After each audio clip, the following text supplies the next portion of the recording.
السلام علیکم ورحمۃ اللہ وبرکاتہ۔ دوستو، شہد کے فوائد قرآن کریم میں اللہ تعالیٰ نے ایک سورت نازل فرمائی ہے سورۃ النحل کے نام سے۔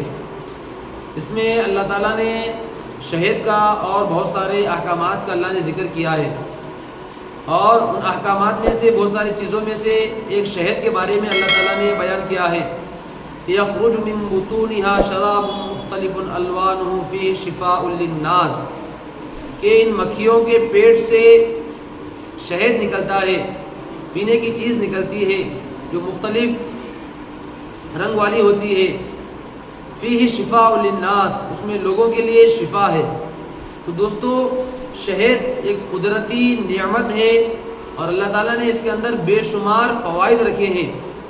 یہ شہد کو ہر چھوٹا بڑا بچہ جوان سب استعمال کر سکتے ہیں، ایک قدرتی چیز ہے، اللہ نے اس میں بے شمار فوائد رکھے ہیں۔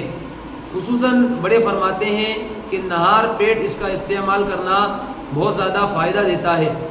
اور ایک دوسری حدیث کے اندر اللہ کے رسول صلی اللہ علیہ وسلم نے فرمایا کہ دو شفا والی چیزوں کو تم لازم پکڑ لو، ایک شہد، دوسرا قرآن پاک ہے۔ دوستو، ہمیں جہاں پر ہم بہت ساری دوائیاں استعمال کرتے ہیں میڈیکل وغیرہ سے، بہت ساری انگریزی دوائیاں وغیرہ استعمال کرتے ہیں بیماریوں کی سے بچنے کے لیے، تو ہمیں چاہیے کہ ہم شہد کو استعمال کریں، کیونکہ اللہ کی طرف سے ہے، اس میں کوئی ملاوٹ نہیں ہوتی ہے، یہ قدرتی نعمت ہے، اور نہار منہ اگر ہم اس کا استعمال کریں گے تو بہت اس کے فوائد ہیں۔